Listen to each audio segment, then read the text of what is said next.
En esta lección sexta última del módulo 3 dedicado a audio digital, nos vamos a referir a detalles sobre cómo se realiza la transmisión y la reproducción de audio. Una vez que tenemos las señales acústicas digitalizadas, podemos hacer con ellos dos cosas. Por una parte, generar un archivo de audio o por otra parte, transmitirlas sin más a través de una red de datos.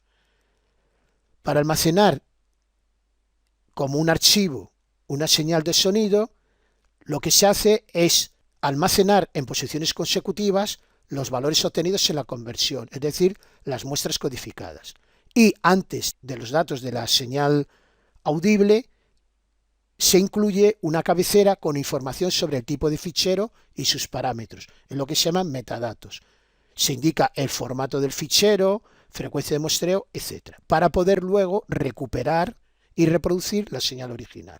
Podemos obtener fácilmente la capacidad de almacenamiento necesaria para los datos cuando los almacenamos en un fichero en función del tiempo. Sencillamente tendríamos que multiplicar el número de bits que se generan por segundo, que es fs por ns por c, la frecuencia de muestreo por el número de bits por muestras por el número de canales, y multiplicarlo por t.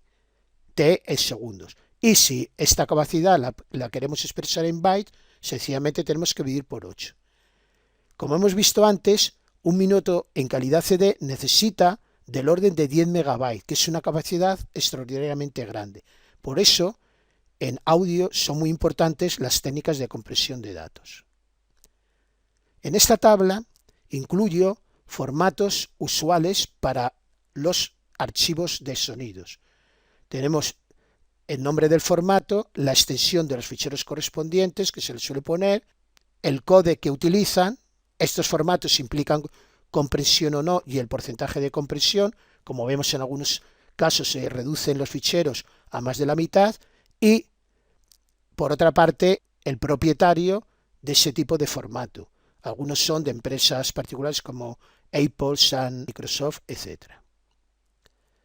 Una vez que hemos visto cómo se almacenan en ficheros las señales acústicas digitalizadas, vamos a ver cómo se realiza la transmisión de audio a través de una red de datos. En primer lugar, un archivo de audio se puede transmitir como cualquier otro archivo, pero si se desea oír en tiempo real, se hace una transmisión en forma de ráfagas, que por lo general se denomina streaming.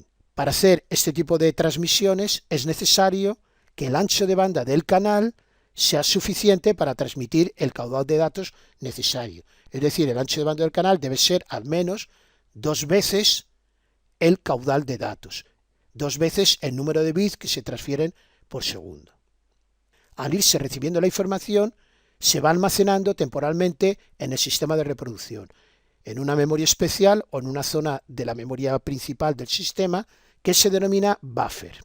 Para oír correctamente una información digitalizada de audio, en primer lugar, debe recibirse por el canal de datos la información a tiempo para oírla correctamente, al mismo ritmo en que se produjo.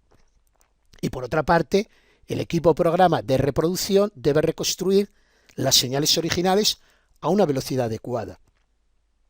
Este programa de reproducción debe de eliminar las cabeceras de la información que llega o que está en el archivo de audio, de comprimirlo, etc.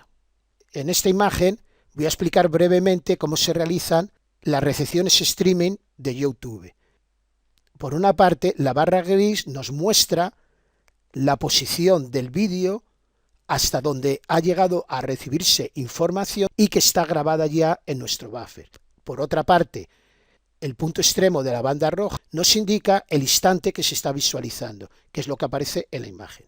Obviamente, para tener una audición y visión adecuada, la barra gris debe ser más larga de la barra roja. Si la barra roja alcanza a la barra gris, no podremos reproducir adecuadamente la imagen correspondiente.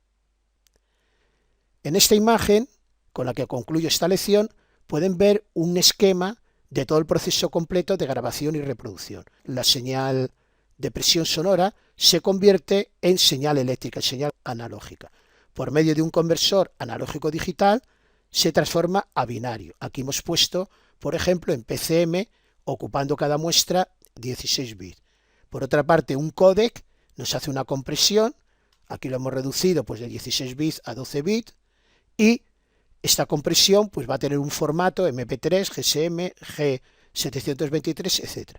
Una vez que se genera esta información, se puede almacenar o transmitir a través de una red de datos. Una vez que ya se tiene almacenada o se recibe dicha información, hay que realizar el proceso inverso. Primero se decomprime el audio, obteniéndose las señales en formato PCM, y por último, con un conversor digital analógico, se lleva esta información a un altavoz para ser inteligible por el hombre. Y con esto concluyo.